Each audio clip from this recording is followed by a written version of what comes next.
Good morning to everyone, especially to you, Mom.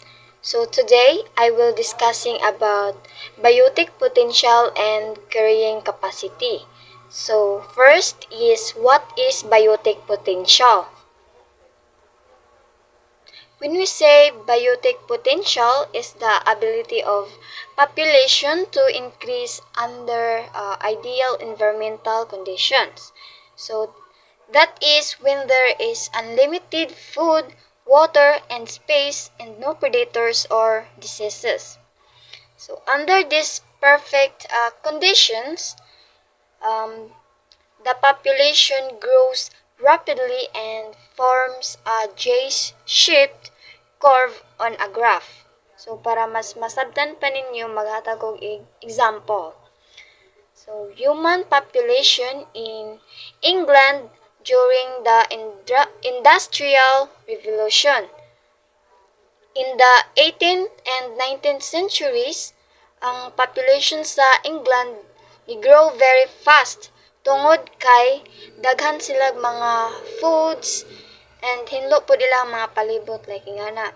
So kanipod na nga time mas daghan ang mga bag-ong gipanganak compare sa nangamatay. So it means mas mo grow pa ang population. So this fast growth formed a J-shape. So, moto ang example sa biotic potential. And next is carrying capacity. When we say carrying capacity is, in reality, resources such as food, water, and space become limited as population increase. So, the population growth slows down and eventually stabilizes when it reaches the carrying capacity, the maximum number of individuals the environment can support for a long time. So the growth curve become is shaped. So maghatag gyapon kog example dire. So example, sa country nga Japan, ang population sa Japan kay kanang gamay ra. Kay limited man sila didto like limit lang kung pila kabuk ilang anak or imong anak. And nakatabang pud na sa pag steady sa ilahang population didto. So that is the form of is shape form.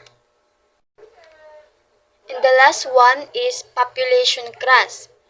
So, when we say population crust is sometimes a population exceeds the carrying capacity by consuming resources faster than they can be replaced.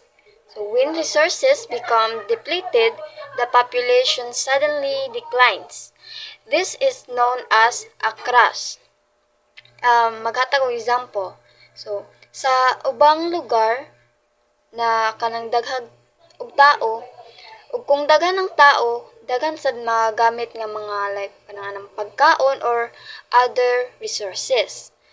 And then, if mahurot na ang mga pagkaon like anang naay problema sa mga farming, then dili na ka-support kay daghan na kaayo ang mga tao dili na makaya og produce.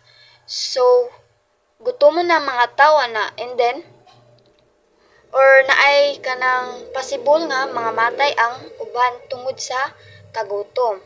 And ang population is mokalitra og kababa or mo decline. So, mo na ang example sa population crash. And that's all. I hope nga kanang namoy nasabtan sa akong report and that's all and thank you.